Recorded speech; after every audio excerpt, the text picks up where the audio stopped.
Welcome back to Nuance, and that was Johnny bringing us in there with the song Bright Oaks, well, at least the intro to it. We'll have the full version at the end of this podcast, so stay tuned for that. It's so weird hearing Johnny. They're a band that I grew up around, a local band, and the guitar player is my uncle, the bassist I went to high school with and worked with, and the drummer's a friend of mine. That's all there was. There was drummer and singer, so it was only 3 members. But I don't know if anyone else has this problem. Sometimes it feels like those memories being that long ago, like they're not my life or my experiences, like I can associate with them, and I feel like I know they happened, but I just don't get. I don't know. Hopefully other people deal with that issue and maybe know what I'm talking about. Maybe I'm just crazy. Both are perfectly distinct possibilities, but I don't think I'm saying anything that hasn't been attempted to be articulated by others. In this episode, this is the second half of the interview series with Adrian Elliot. And you'll see there's some volume issues on my end. I'm a little low. And I'm working this out. Give me some slack. I have no training in this. I don't know what I'm doing. But I think I have it. I have it figured out. I keep getting a little bit further in progress. No money, no education in it, so I'm doing it the dumb, hard way. Fail. And then try again.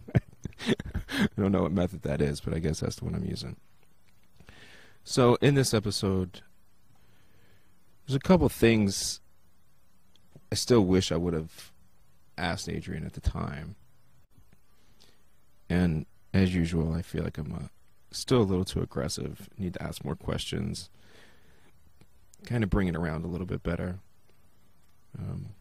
A couple things just to bring up that I don't know whether it was in this first half or the second half, so blame me on that. But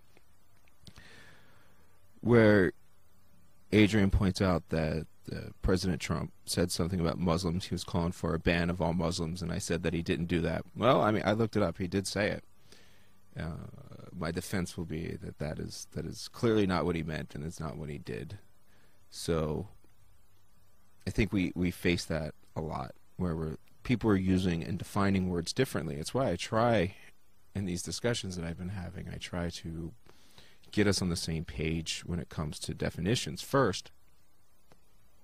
But I have some episodes and interviews I haven't released, and I don't know if I'm going to, but that's the way that they kind of start off, is trying to define these terms, and then we never get past defining the terms because honestly, we're coming into discussions not even knowing how we feel about the words, not even understanding our arguments enough to know the definitions of the own words we're using within our language. So, I don't know, man. But anyway, we tried not to get hung up on these words in here, and I think some of those issues I wanted to focus on, but didn't want to get too combative with it. For an example is, there's kind of this ends justify the means, these consequential ethics that Adrian talks about, where he says to protect these people, we have to get power. But the power it's my position that you win all battles through having superior ideas. It's never through force or through power.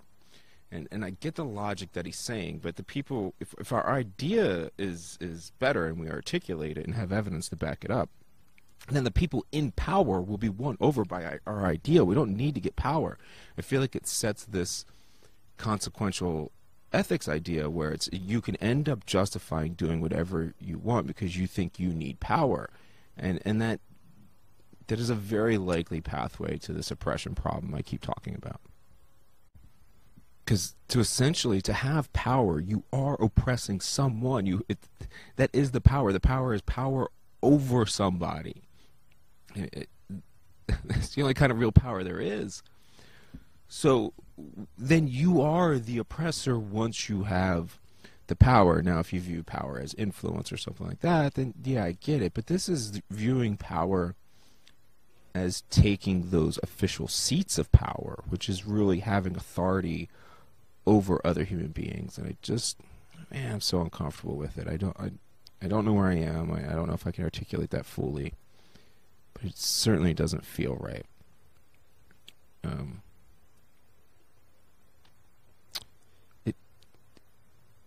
I think Roberto kind of highlighted this a little bit more, is that we end up arguing about philosophies, not the actual issues that we're talking about. So it becomes very difficult to even get on the issues. So I know I often speak authoritatively. I'm authoritative on the subjects that I'm talking about. But for example, I was looking at these pictures that were showing how a photograph can look beautiful with this right lighting and all these bad settings, but for that picture can come out looking perfect, and then when you zoom back to see what was really happening, it was either a model or it was some optical illusion, or it was some girl sitting in an alley behind weeds, but the way the lighting went over it and the way the background was blurred, it made it look extremely artistic.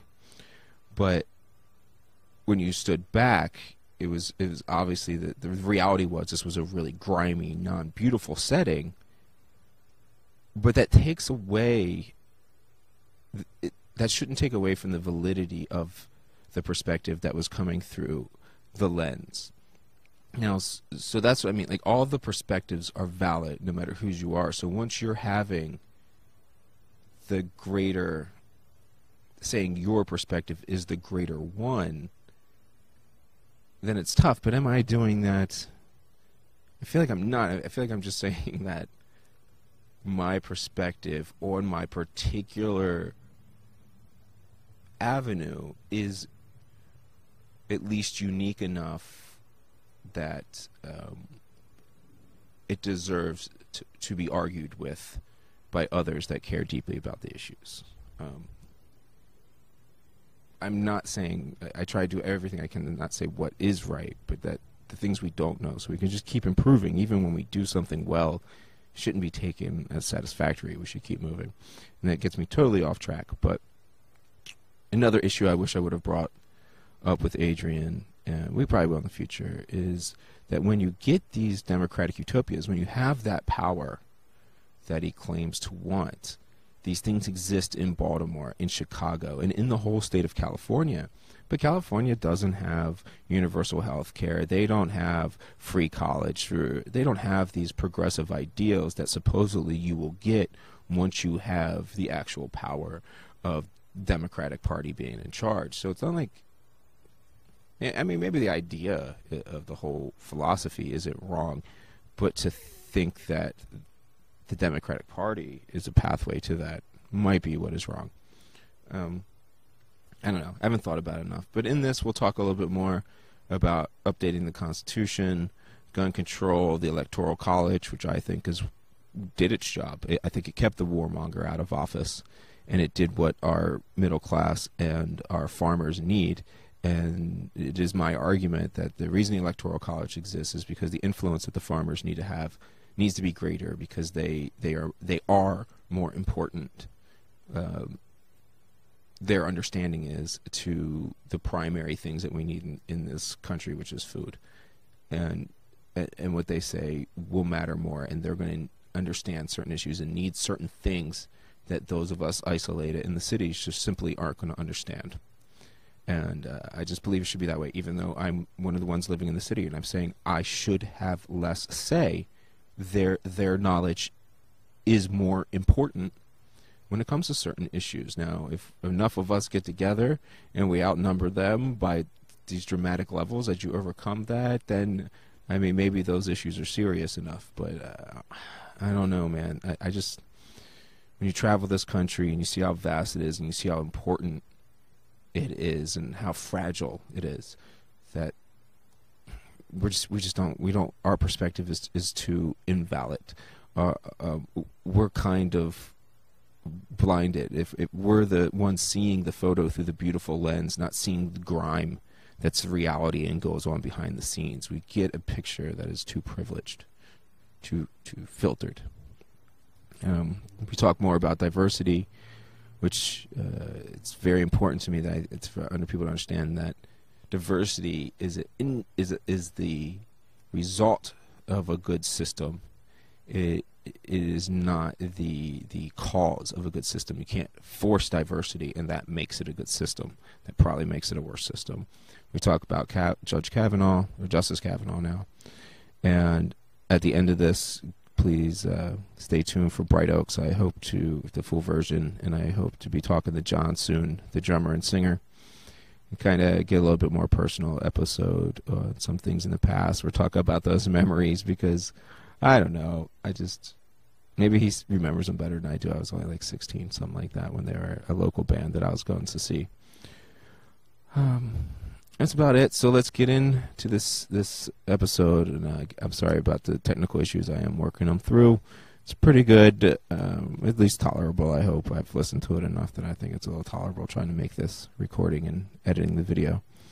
So thanks for listening. Please follow on social media. I'll go ahead and put the links down at the bottom. Subscribe to the YouTube channel, things like that everybody needs. Get a little bit more things unlocked when more subscribers are there, even though I'm not trying to do this and not monetizing anything. At least not yet. If it got big enough, I guess I would. So, I don't know. Please spread these things around. We don't have a network.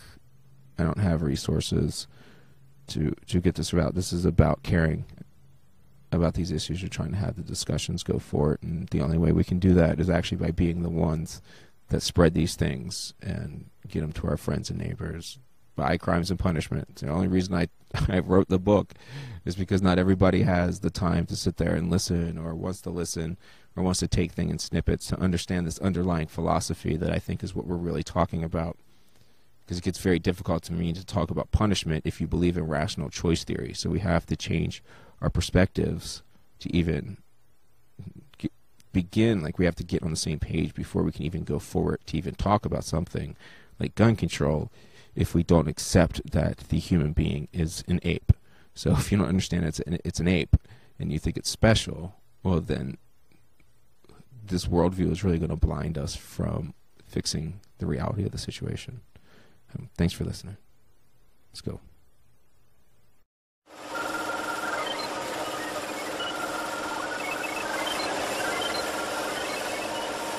Nuance. Noun. A subtle difference in or shade of meaning.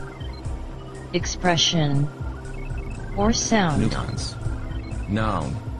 A subtle difference Nuance. in or shade of meaning. Noun. Expression. A subtle or sound. difference in or shade of meaning. Noun. Expression. A or subtle sound. difference in or shade of meaning, Noun. expression, or sound. Noun.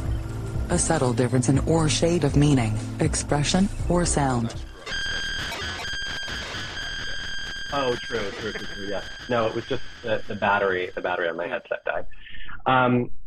Okay, so I think the last point was, yes, so the last point you made was that you don't see a pathway to the kinds of changes that I'm ideally suggesting. And I think you're right, you're absolutely right. There is not really a reasonable pathway to a Senate that is more representation, that more accurately represents the population, that really deviates at all from the Constitution. I think that's the problem. I think that at some point within the next 100 years, I do think we need an update. That's all. You know, it's like you get software updates every once in a while, fix some bugs, iron out some issues. I don't think there's any reason why we can't do that with the Constitution. I'm not saying today, but I think that that our nation has changed. I think that's a good thing. I think change is supposed to happen. And it certainly is reasonable just to update our governing documents. That's all. That's why at legal levels below the Constitution, and amongst the states and other laws that are not governed by the Constitution, that's why they've changed. They've changed because things change. So ultimately, my point is just that I think that at some point we're going to need to do an update, just like you update your operating system or whatever because we have more information now about how the country works than we did in 1787, which I think is pretty reasonable. And one of the things that I'm suggesting we look at is how the Senate represents population. Okay, so let's say Constitutional Convention, and smart people sit there and argue about it, and then the politicians vote on which way to go after listening to experts with specific field knowledge. How's that work? Okay. Sure. I think that's great. I mean, that's what I'm for. That's essentially my policing system, is that you would have people like that in power, and then you have to listen to the people who are actually experts in the field, and then when you actually get that information, then you debate over what to do. So I would be comfortable with that, because I think you'll lose your Senate argument, but I think we'll gain things when it comes to, like Kanye says with the thing with the 13th Amendment or 14th Amendment, whatever that is. I think he's absolutely right. 13th? 14th? 13th? Which one? Help me. 13th. Okay. 13th. And then with obviously the Second Amendment, which I, as much as people hate me about that, I think that means a dramatic revision. Yes, of course. But I guess we're getting there. Oh yeah. Well, you and I, you will have no disagreement from me on that. I think the Second Amendment has got to go as it is now. But that's another example, Michael. I mean, in all seriousness, like, I think one of the reasons why we agree, I mean, we haven't talked about the specifics, but why generally we agree that the Second Amendment does not help us now, and why it's outdated, is because, again, in 1787, firearms were very different. It was a very different situation. You couldn't have a concealed firearm in a purse. It was, you had a damn musket. Yeah, either way. Or, there's a million ways you can argue that way. I mean, you have that they didn't even know technology, or that they were even saying what we're saying. They're saying, I don't know. Reading that thing, I'm not seeing what it's interpreted and accepted as being meaning. Yes, I agree. I don't even know that they got it wrong. I don't know they got it wrong, but the way we interpreted it is damn wrong. Well, and additionally, I would say yes, and I think that the advances in firearm technology need to be considered when you're talking about a law that governs firearms. Well, if we're talking about firearms, then we have to understand how firearms work now in a way that they didn't work in 1787, and that's something that people are refusing to talk about, except clearly you and I. And that's the update that I'm talking about. Let's just do an update. That's one of the ones that needs to be updated. I just think I'm going to win my senator argument with you. Okay, all right. I thought you and millions of other people, for sure. So, all right, the next question. You were talking mainly about diversity, and will the election of younger, more female and non-white representatives in the House change the tenor of the rhetoric? For one, I don't. If you hear out Trump, I don't think his rhetoric is that bad, especially when it comes to race. I mean, some other things like saying dumb shit and whatever, his inability to be, his social awkwardness often. But when it comes to race, I don't find him saying anything very, very off-putting. I think towards cultures, sure, but people miss cultures for race all the time. I think we are messed up with this diversity issue. So here's what the science says. The science says that countries and parliaments and businesses that have more diverse command staff, essentially executives, they are better countries and better businesses, and they are right. But the thing is the diversity is the side effect, not the cause. So what we end up doing, especially the left, is putting in the diversity like it's a fix when it's not. When you put Obama in there, you can call him black all you want, but that's a typical white neoliberal. Hands down, everything he does is, I mean, the blackest thing ever been around Barack Obama is his wife. So which he had to woo and marry into to even be accepted into such around such blackness. So those identity politics are part of the thing that I think is very harmful. Now, if we were doing things right, you would see more diversity, yes, but it does not work the other way around, because you're just picking the people who came through the same things, because diversity does not actually afford you anything other than maybe forcing the male-female thing. But I'm not sure that that's would be as effective either. Most likely there's a reason why more females don't want to go into politics. So I don't know why if we start forcing them in, then you're picking from a lower section of the barrel than who's actually qualified upon merit. So are you saying that that the goal of diversity, or rather not the goal, the result, having more diversity, let's say in politics, in corporate governance, whatever, that is ultimately beneficial, but you question how we No, get it's there? not beneficial. It is a result. So it is of a Of good what? government or a good operating command staff or a fluidly operating organization. So And how is racial and ethnic diversity a result of good operation? yeah, I don't know why. So that's something we don't understand the mechanism of, but that is what all the data tells us. So worldwide, I mean, America likes to get focused on America data, and America data is kind of largely irrelevant to me. It's just a piece of the puzzle. Human activity is human activity. It doesn't matter where you are. So when we look all over the world, that's exactly what we see is that the countries that have this are better countries. They have more progressive ideas. They're safer, things like that. But that is that we're confusing the issue.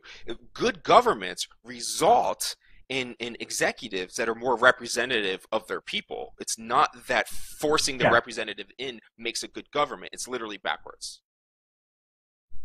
Okay, well then I think we agree. I think that Tuesday has proven if we got your point. If actually, we got there from the system versus the people. So did we vote in more people because that were of these identity politics because we were convinced that we should elect them in because of those identity politics, which would be the exact wrong reason.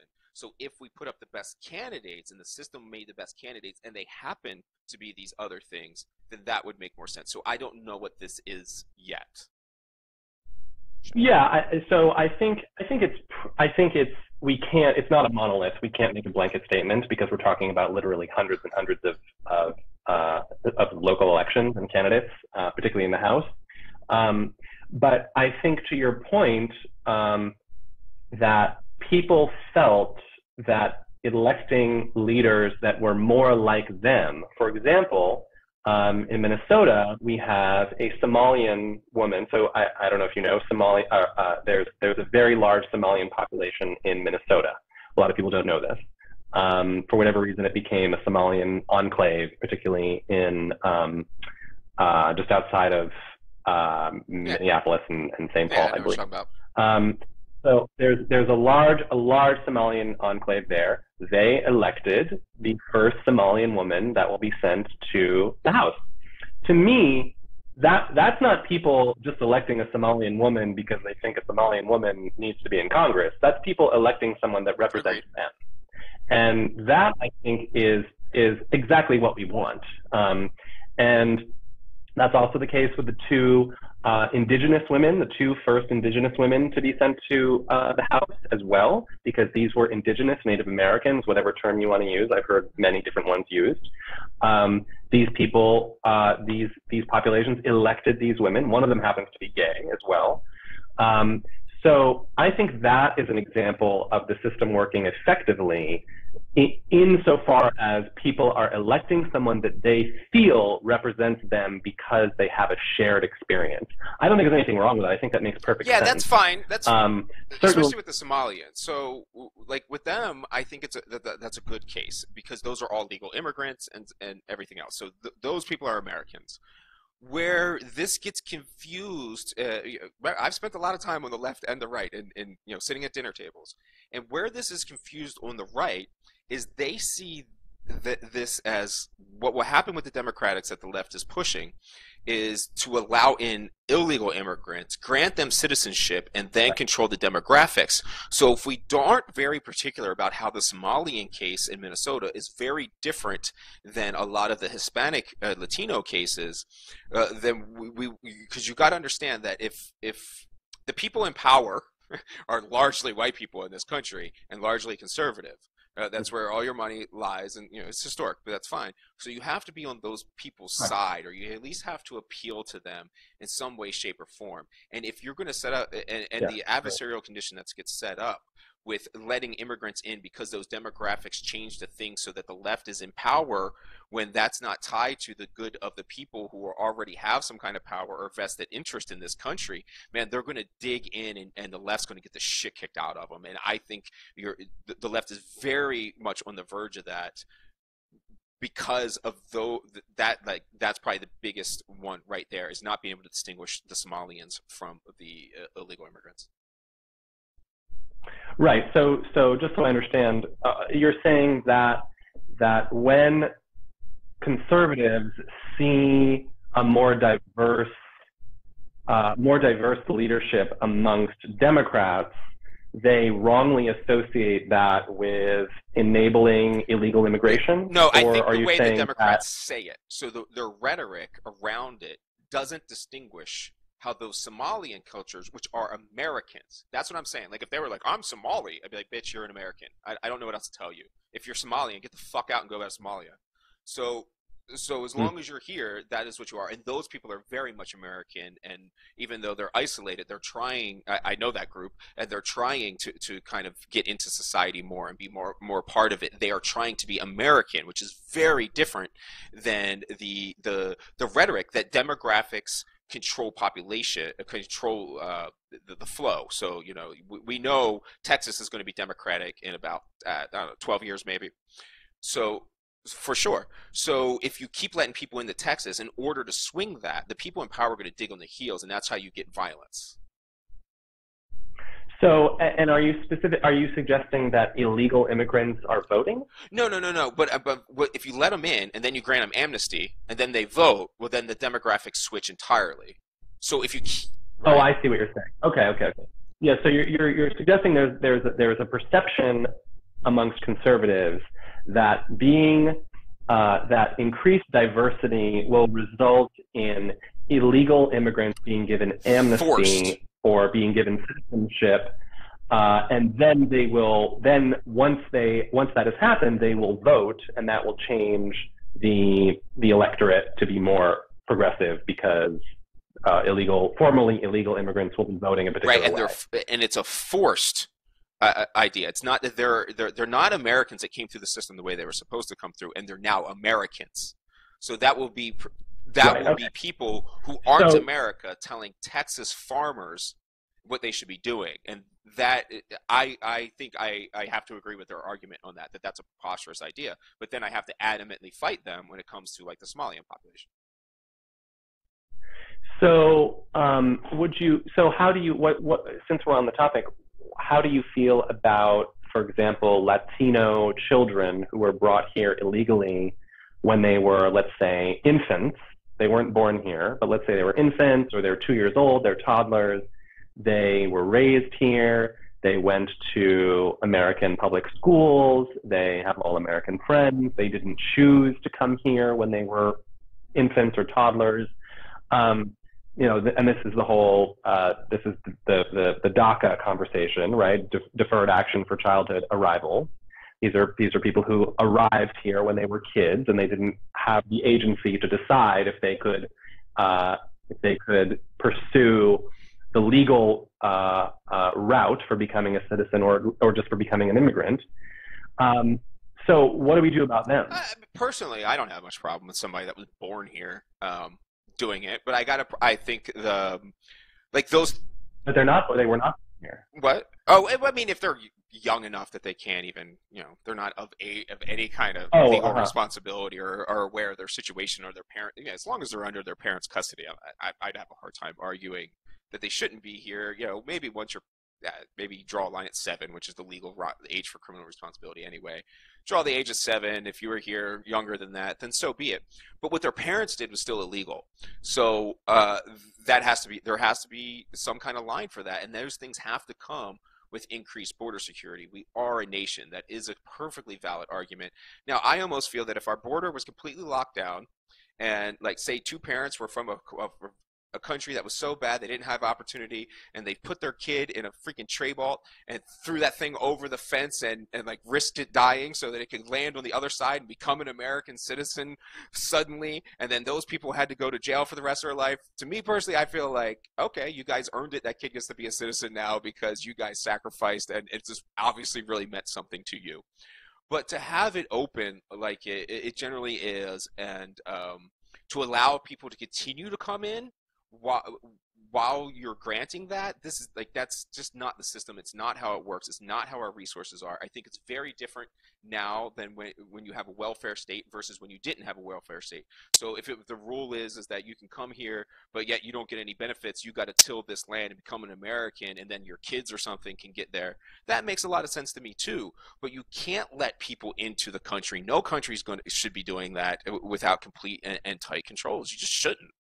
It's a nation. I mean, it's our social construct, our paradigm, how our world is organized.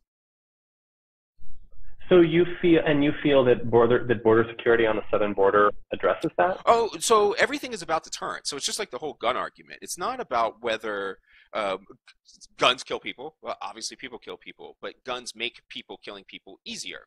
So the same thing is true with border crossings. You have a cost. Now, if the cost is zero, then people will just go back and forth as they choose. But if the higher you make the cost, then the more important it has to be and the more meaningful it has to be to them. So I'm more concerned about making the cost of an illegal border crossing go up versus the idea that it would stop it. Well, I guess my concern is that the data doesn't show that is the problem, particularly in terms of Mexican immigrants, because we're seeing there are more Mexican immigrants that are returning home than are actually coming here. This is an inaccurate perception that a lot of people have. So from I think it was up until 2014, hold on. That's because there's no cost. Right, that's exactly what I'm explaining. So if you can go back and forth with a zero cross, then you can go back with ease, you can come with ease. So they go back because they know they can come back whenever they want. There's no cost. Well, no, but the net amount is lower. So from 2009 to 2014. I hear you, but I'm sorry if it sounds like I'm interrupting, but you're talking about crime stats. Okay, this is where my purview is. That data is not accurate. That's not a number that we know. You're never going to know that number about how many people come in and out illegally. It's like saying how many drug offenses are there committed in the country at any point in time. We have absolutely zero idea, because that statistic is a measurement of what somebody is writing down in their observation. It's not an objective measurement. It's a measurement from the police, not a measurement from reality. Well, but this isn't just illegal immigration. This is from 2009 to 2014. There were about 1 million immigrants who left the United States, who went home to Mexico. But we only had 870,000 that came to the United States at that same time. So that's a decline, because I think illegal immigration from Mexico peaked, I think, around, it was like just before Obama was president, I think maybe 06 or 07, when it was very, very, very high. But that number has dropped significantly. So I'm not questioning your overall philosophy. I just don't know if border security is really where the resources should be placed, because a lot of people fly here. They come from other countries. They're not just coming from Mexico. They're coming from all over the world. Those are other issues. So I mean, visas are administrative issues, and then you're talking about using state violence to hunt out those people and root them out, which is very different than just putting up a border. The border's almost complete. It's just that it's porous. So yeah, I mean, you could talk about wasting money and all that stuff.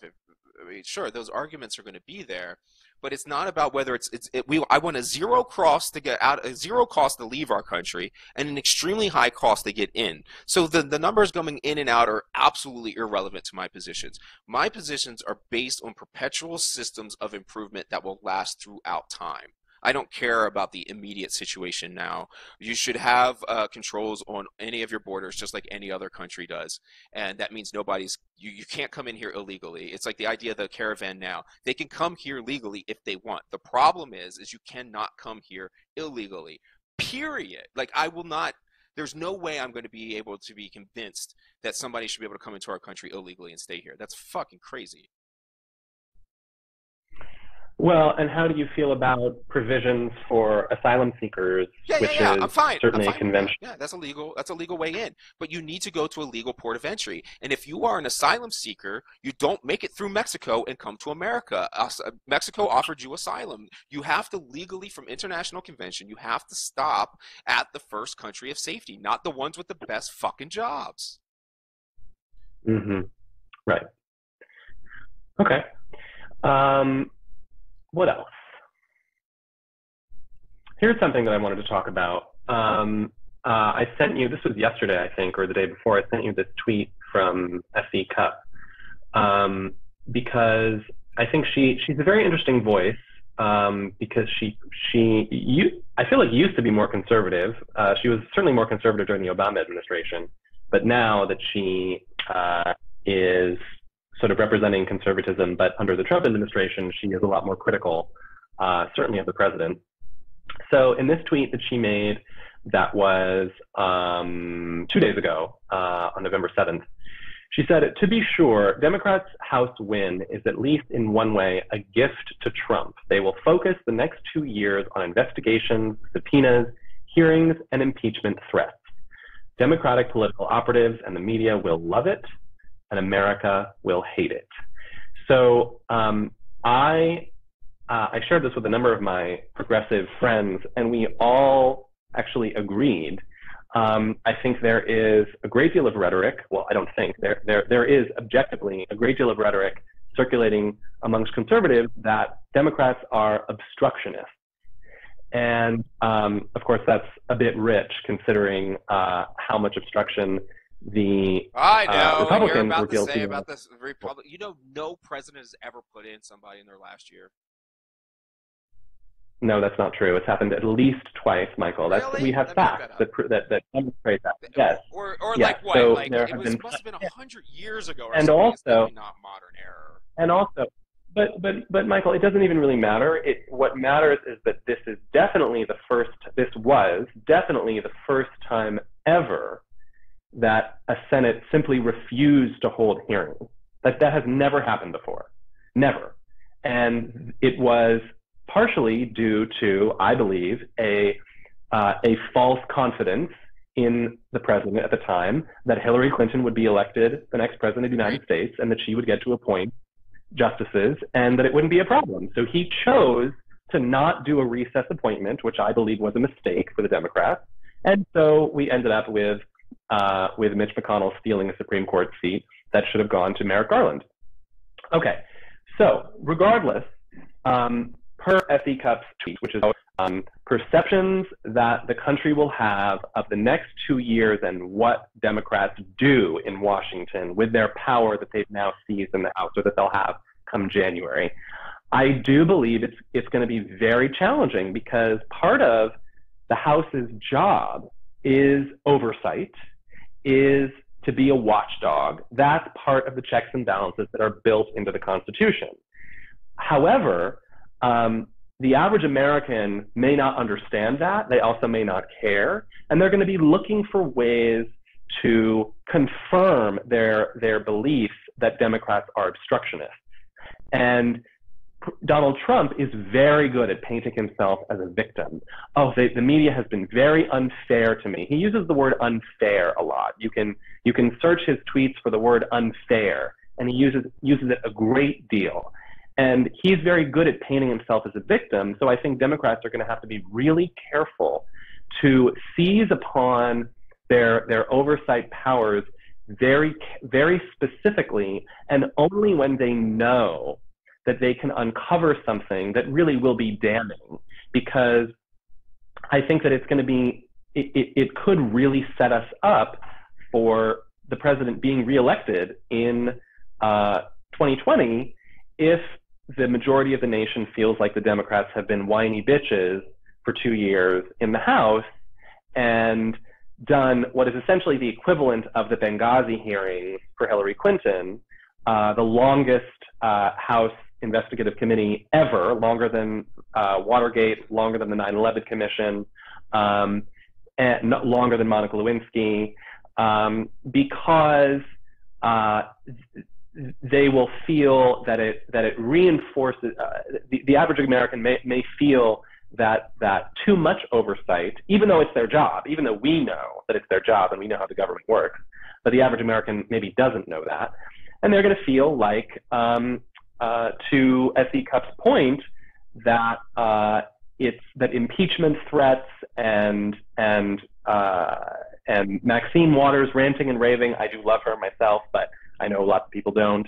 That Maxine Waters ranting and raving and demanding Trump's tax returns and all that will reinforce the image of Trump as a victim. Oh, they don't understand him.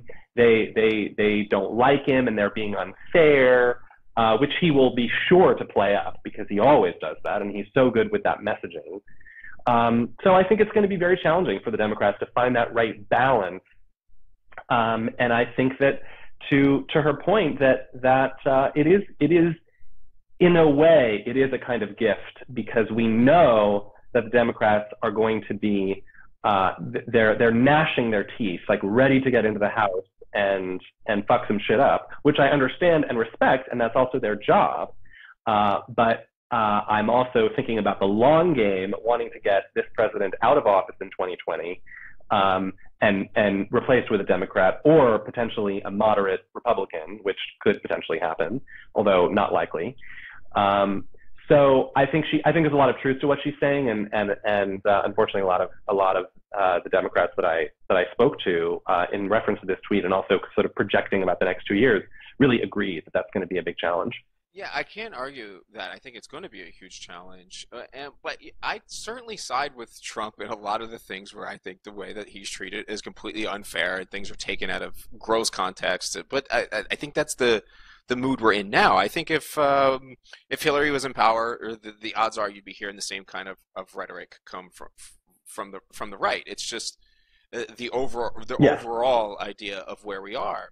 But when it comes to let's say, okay, do you know the Resist movement, like the official organization?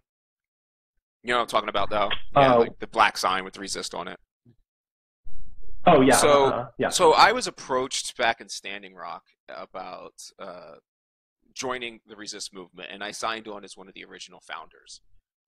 As we were having the conversation in Standing Rock, so I didn't have much time to focus on the conversation, but the idea was that we were going to do progressive things and resist these bad policies. That's what I was told briefly. And then as I got involved in the organization, was doing the calls, the conference calls among the leaders and stuff like that, I kept asking them one question. What are we resisting? And the only answer I ever got was Trump. And I said, well, I'm out, because I don't resist people. I resist policies, ideas, things that are tangible. I'm not here to just fucking resist for the sake of resisting. That's childish, and I have no idea how you think that would benefit. Like, my fight, again, is to end violence and to end oppression. So you want to be the bigger oppressor? Fuck you, I'm out of here. So that's what I think. I think the left is very wrong on what the vast majority of this country wants. When you say a democracy, I'm going to be shocked if President Trump doesn't win the majority of the population next time. So I just think we're very confused and caught up in narratives that people in power are continuing to give us, and that obstructionist thing is what they want. It's not what benefits us, and I don't think that's representing what people actually want. I think the people who are very loud about the resisting and the obstructionist idea are very small percentages. I think that when the Tea Party was kind of doing that shit, I think the vast majority of Republicans didn't agree with them, and I think the same thing's going to happen no matter what. I forget how you said it, but like whoever is being the bully baby is not going to be perceived well. Right.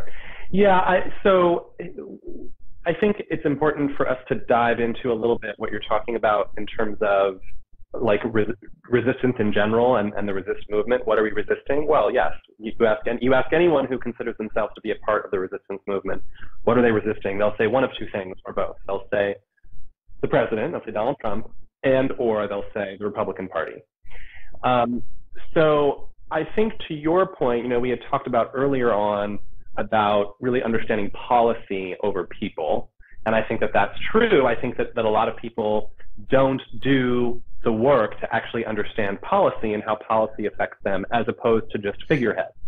Well, Donald Trump is, in addition to having a lot of power, certainly in terms of his appointments and executive action, he also is a figurehead. That's part of the role of the president, is to represent the government. It's representational. It's not just direct. It's not, I'm sitting here writing laws all day. That's not the president's job, except in the form of executive order. So the resistance to President Trump is, even if we agree that maybe it isn't rooted, or we certainly agree it's not rooted in policy. Let's say he wrote no executive action. Let's say there were none. I mean, there have been many, but let's say there were none. And it was just about his personality, the way he comports himself and conducts himself on the international stage. I do think that what a lot of people are seeing is that some of his perspectives, some of the way that he speaks, and how brusque and occasionally rude he is. Also his history, the things that we know he said in the past about women. These are what we're seeing is that is enough for people to feel like it's something they need to resist. And the reason that they feel they need to resist it is because, for better or worse, that sets an example for other people. I do feel that the attitudes and behavior of the president sets an example. This is any president, not just President Trump, but in particular because he's so polarizing, and he has said some things in the past, in the distant past, and in the more recent past that are really, really inflammatory, that it does embolden people who agree with him. It's not that he's creating people who didn't exist before that would not have otherwise felt the way that he does about, let's say, about women, or about journalists, saying that journalists are the enemy of the people, which of course is ridiculous. So the resistance is to someone who represents a lot of toxicity, and it allowing people to feel that the toxicity that they have within them, whether it's against Muslims or against trans people or against immigrants or against women or against blacks or whatever it is, they feel, this guy, he says what he wants. There are no consequences for what he says. He's talked about grabbing women by the pussy. He's talked about blocking all Muslims from entering the United States. No, he I don't really like not. No, I mean, he has never Michael, said blocking all Muslims ever. No, he said there needs to be a complete and total shutdown of Muslims entering the United States until we can figure out what is going on. That's a direct quote. He's on video saying that. And in the document, in the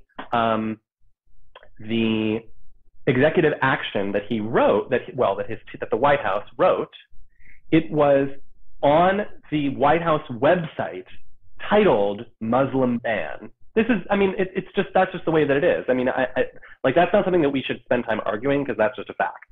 If you believe that's not what his... Dude, he never banned all Muslims. I mean, that's the thing, is you take misspoke, or even like the grab him by the pussy. Like, I hate how you guys make me defend him. But grab by the pussy was before he was president. What has he ever, and you say race, like literally no one can point to anything racist this dude has ever said in his history. Dude, I've said a lot of racist shit. You're going to find it if someone entrusted me. No, I agree with you. Listen, I'm not saying that he is necessarily on record saying outwardly racist things. What we're looking at is patterns. Again, we're looking at patterns of behavior. They're not there. I mean, like, I'm sorry, but I can't go, I'm so tired of hearing that go unaddressed. Like, I don't know what that means. Like, what racist thing has he ever done? Pattern. Okay. What pattern of racist things does he have? I think, okay, I'm not sure this is, I'm happy to go here. I don't know if this is the most entertaining for your listeners or it's the most productive for us, considering the other stuff we want to get to. But I think, let me conclude the original point, and then if you want to go further, we can.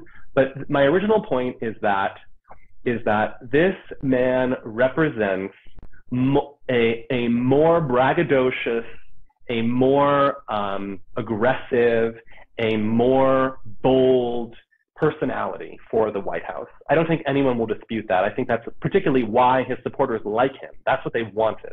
They wanted someone who was going to shake things up. We've seen hundreds, if not more, interviews with Trump supporters who say, I want someone who's going to shake things up, someone who doesn't take any bullshit, right? So as part of that, it requires a certain level of, like I said before, kind of brusqueness in your approach. Let's say we forget about the things that he's done in the past. Let's say we forget about the grab him by the pussy comment. We forget about all the stuff. But who cares? I mean, but even who grab him by the pussy? Who fucking cares? No, it's not even an assault, though. It's not even illegal. It's puritanical shit coming from the left. Listen, I'm not including that in part of this. Yeah, but if it's point bad, why is it bad for him to have said that? I still don't understand that. Well, I will explain that to you, Michael, actually, because I think it's also related to Brett Kavanaugh. I think it's related to Brett Kavanaugh. There's zero evidence that Brett Kavanaugh ever affected any woman ever in his entire history. We're not, but again, we're not, this is not a trial. We're not talking about convicting these people. This is the court of public opinion. The court of public opinion should have some fucking evidence. Okay, well, no, the nature of the court of public opinion is that it is not evidence-based. But I'm not going to care about the public's opinion that they have formulated with no, I often say to people, like, you haven't respected your argument enough to research it, so why the fuck should I respect it? And the same. But again, yes, but there's a thread here, Michael. I agree with you. I believe that people do not do their own due diligence to research their positions, to find a basis for their opinions. Completely but what agree. Was the principle that was wrong with him saying grab him by the pussy? Because what he said was, is they'll let you. Yes, right. You can do whatever you want. Yes, yeah. Listen. So in the case of Donald Trump and also in the case of Brett Kavanaugh, what I think a lot of people believe, but I'll speak for myself, and I do know people agree, is that when you're talking about people in these extraordinarily public positions of power, the President of the United States is one of, if not the most powerful man in the world. The Supreme Court is certainly the most powerful judicial body in the country. That's the point. So the belief amongst many is that these people are held to a different standard. It is necessarily a different standard. We're not saying these people are standard. No, I'm not saying it's my personal standard. But that's what you're about to explain. I promise. Well, okay. Well, let me finish, and then you can tell me what you think. So lots of people believe, it's not just me, I mean, this is people all over the political spectrum, and including some Republicans like Anna Navarro I don't care of the list of idiots who agrees with another idiot's position. Okay, so what a lot of people believe is that you have to hold these officials to a higher standard than you would hold, let's say. What is the higher standard? That's a subjective term. I don't know what that means. See, this is why I get frustrated with it. You can't give me terms that are subjective. I don't care.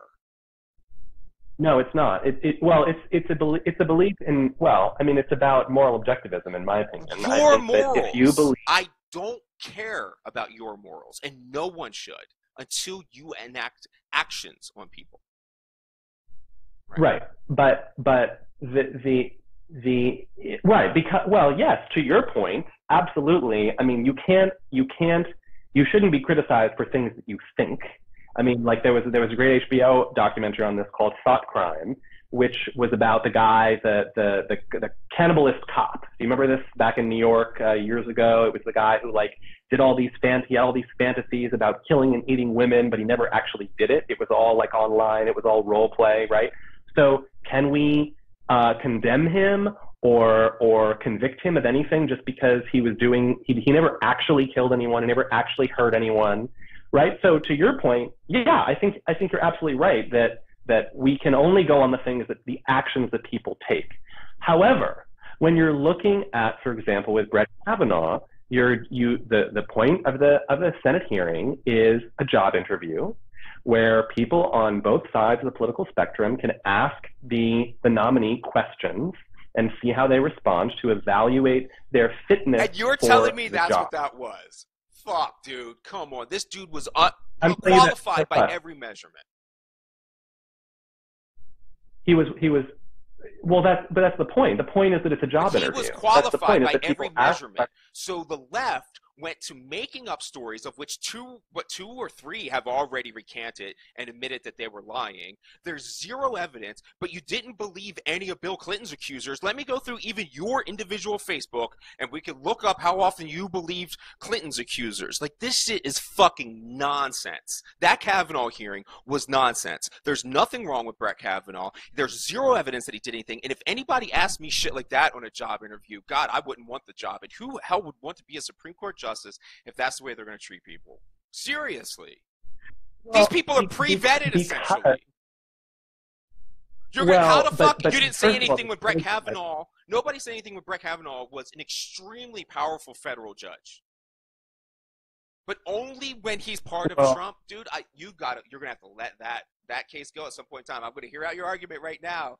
But as an individual that sleeps on this tonight, what happened to Brett Kavanaugh, I find completely unacceptable, and will assure that I never vote for a Democrat for the foreseeable future, ever. Well, so that could have been my son. I guess how stringent you believe the requirements should be to rise to that I'm going to tell you, I'm a fucking retired cop. Okay, so you need probable cause to arrest somebody. You need reasonable suspicion to begin investigating something, and you can have a hunch to look their way. This doesn't even rise to a hunch. Well, no, you had a relatively credible accuser. I'm not saying what is credible. I don't understand. Okay. If I'm a cop and I go to hold on, please. Like, I'm somebody that does these investigations, and I've done it for a long time. So if I were to knock on a door, 911, and your neighbor says that you went over and raped her 2 hours ago, and then I go to your house and find out that you don't even live there, and you've never been in that house ever where she said you were and the rape took place, what would a cop do? Well, so Michael, I think that's my point. I'm talking about a 911 call level of serious. No, this is far below this. I'm talking about a lower standard. So if you can't even, the FBI already investigated this stuff and found nothing to be there. I don't get it at all. They spent 5 days investigating because Jeff Flake said that it had to be done by the following Friday. Yes. Okay. So my point is not that we have evidence again, because that's again not what this is about. A Senate hearing is not a criminal trial. I'm not the standard. It doesn't matter. Then you're just talking about people making shit up. I don't understand that. But again, like, you haven't let me finish. My point is not that we should believe every accusation that anyone ever makes, whether it's against me or you or a potential Supreme Court justice. My point, the genesis of this part of the conversation was, what are people resisting, right? What is the resistance? And what I'm telling you is, whether I agree with it or not, I'm not saying I necessarily do or not. But I'm saying that the fact is that when people feel what people feel they're resisting right now is behavior in the public square, particularly in politics, that they feel is inappropriate. I'm not saying sexually inappropriate. I'm saying just in the case of Brett Kavanaugh, he did not comport himself in a way in the Senate hearing that was very dignified, and he apologized for it. He apologized. He said, I got very passionate. I'm a dad and a husband, and I can get emotional. And the only point that I'm making is that I believe it's appropriate to hold our elected officials to a higher standard. What is the higher standard? And that means that when you're doing a job interview that is not a criminal proceeding, that is not an evidence-based proceeding, and someone accuses you of gang rape, court of law, but instead a job interview, it's fair to evaluate someone based on their performance in the job interview. I'm not talking about a potential rape. I'm not talking about that. I'm talking about in the job interview. It did not indicate to me that he was capable of comporting himself in a way that was balanced and composed. Dude, you are taking 1 second out of this guy's entire career, putting your subjective opinion that he doesn't do that when he's been accused of rape. I need you to apply those. He was accused of gang rape in front of the nation by senators and how. So I think you need to take that professionalism over to those goddamn senators who have accused him and did that. That was unprofessional. That was ridiculous. That was destructive. You don't come up here and make up some nonsense and put on a show against this guy for a job interview. If you go to a job interview and I put up your ex-girlfriend and bring her there and say that she said that you raped her, like, get the fuck out of here. That cannot be acceptable. Can't be. Well, but again, the other senators aren't the ones who are applying for the job. They're the ones that ask the questions. Do they have no more responsibility in your world that they accused a man of gang rape with absolutely no evidence on a public stage? Well, they were not the ones doing it. Yes, they were, because they already had it, filtered it, and leaked it. That's not true. The FBI already pursued these things. They already had the answers. This was clearly political grandstanding so that they could do these things. Dude, you got to see through that one. Well, what I said from the beginning was that he was going to be confirmed. I knew he was going to be confirmed. The numbers in the Senate were there. It was going to happen. There was no question he was going to be confirmed. What merit could you not confirm him on? You think that because he had one momentary, even by your standard, to think that one moment of so-called incivility, which I think he shouldn't have apologized for. I think he cucked out, and he should have never said shit. I think what he said was perfectly acceptable. Well, I will tell you, actually, to be 1,000,000% honest, which is all I've been with you this whole conversation, the thing that was most distressing for me was not any of that. Not any of that. The thing that was most distressing for me was simply that he is on record indicating that he believes the president can pardon himself. Why not? I do. And I believe that. Well, because, Michael, as someone who understands and respects the Constitution, that is not in keeping with the checks and balances that are built into the federal government. I mean, all he is speaking on what the law says. So that's the thing, is like, this dude, do you know that they had like an evaluation? He had like, it was like 95% of the exact same rulings and belief as Gorsuch. So I don't even understand what we're arguing for. We're not focused on anything that has to do with policy, and this is the left idea that you are helping me understand, but I'm still remaining baffled by. Well, I'll tell you what. What you are absolutely right about is that the proceedings at the Kavanaugh hearing didn't, certainly, whether justified or not, I know you're saying they weren't, but whether they were or not, did not help any moderates to see Democrats favorably. Nope. Sure. And I guess I would just like to shed the thing and not say I'm a moderate and say I'm more like a independent or something like that. But I'm sorry, that turned me off so bad, and I feel like I'm somebody that's super understanding of why people are doing the things that they're doing. And the way Michael, I don't blame you. I don't blame you at all. I don't think you're alone. And just so everyone who hears this knows, I'm not condoning any of it. I'm just saying I understand why people feel that. Because they think they need power. They want to oppress. Right. Well, I'm not sure about oppress. Sure. They tried to oppress him on a public stage. Absolutely. They tried to silence him by fabricated, or let's evenly say absolutely unevidenced accusations. They tried to silence him. That silence is violence, and it's a path to oppression. Absolutely. Well, they tried to get him not confirmed. Which was the silence. I mean, that's absolutely.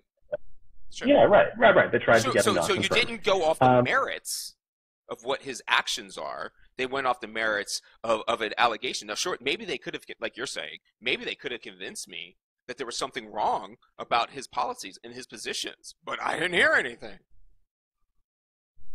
Well, I believe that the disagreement that you and I, one of the disagreements that we're having is I do believe that his performance in the so-called job interview was not very... That's like me giving you a job interview for riding a motorcycle and then me being like, well, he didn't rake his yard well. Well, but Michael, we're not talking about that. Like, we're talking about a very specific, very powerful position. It's different. He's a judge. He's a legal person. He's very specialized. Almost all of us are extremely specialized. So the dude probably can't drive a car worth a fuck. But it doesn't mean anything. But we're talking about But again, like the original question was about what are these people resisting? I Why understand, are they resisting? but you're saying his response. But his response wasn't to a job interview. His response was his response to unsubstantiated allegations of being a gang rapist on a public stage in front of his children and his family and the entire world. That is an entirely different ballgame than being a judge. No, you're right. You're absolutely right. That is when he got emotional and lost his composure. I don't think he lost his composure. I think he was humanized, and I felt for him, and I'll probably stand behind him for the rest of his career because I saw him as a human being. Well, be that as it may, millions of people who disagreed with him and his performance did not feel that way. I'm not saying whether that's right or not. I'm saying that that's just the fact. They didn't like it. They didn't like the feeling that they got from him. And I think that the outcome of the midterms on Tuesday is in part a reflection of that. And when you said what are people resisting, these are the things that they're resisting. It's not about policy. It's not about policy. What they're resisting is partially about policy. The new tax plan, a whole bunch of executive orders that people have not agreed with. I'm less advocating the merits of these things. I'm just stating the fact that people feel like this is something that they should be resisting, and that's what the resistance is. It is to President Trump and many in his cabinet. The fact that, for example, an oil executive could become the chairman of the EPA, the very agency dismantling the very agency that he is charged with protecting, with leading. So that's what the resistance is. It's not just because Trump said grab her by the pussy. It's way more than that. It's way more complex than that. And it's also about, even for Republicans, okay, let's talk just about Republicans who are horrified by the rejection of norms. Norms are not laws, okay, so they can change, but there are norms in Washington that have been respected by both parties for decades and decades and decades. And I don't think all of them are bad. I think the norm of presidential candidates releasing their tax returns is totally acceptable, totally appropriate, totally acceptable. It's not a law. We're not talking about a law. It's not required. It's just a norm that people would do because they felt that it was about increasing transparency, having the American people understand who they really are, that they have nothing to hide. Well, this president chose not to do that. That is his choice. It is not something that he needs to be legally sanctioned for. But again, it's a different ballgame. I mean, I know that the perception is, but what I'm trying to say is that all of these arguments are incredibly weak. So I don't understand how you're going to win anything. Not you. You know, I'm saying that. Well, let me tell you, Michael. Let me tell you. Let's say they are. It still doesn't matter. Even unfounded beliefs are beliefs. I mean, I think you're an atheist. Yeah, I am. What I'm saying is it's not winning over the country. You're literally going to lose democratic elections with these positions. Oh, you're right.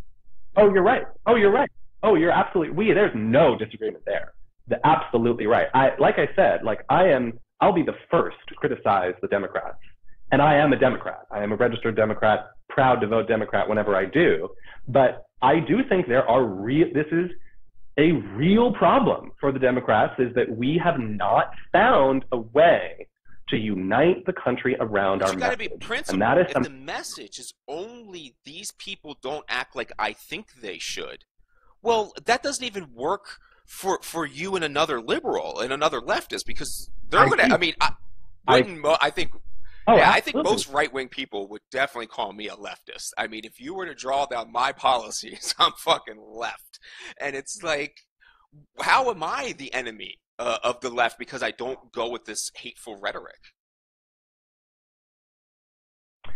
Well, listen, we definitely agree that a lot of what the Democrats have done over the past 2 years. Our side sucks, Adrian. And certainly before, in 2016, leading up to the presidential election, we didn't do it right. It was not right. It was not the smartest strategy. In some cases, there was no strategy. And the thing that's missing for me, and I said this earlier, is a real message. What is the message of the Democrats? Of the Republicans, it's make America great again. Even though that was Donald Trump's message, it has been adopted by the larger Republican Party. That's something everyone can understand. They can get behind it. It's rah, rah, rah, MAGA, MAGA, MAGA, red hat, great. Simple, uniting people, done. The Democrats do not have that.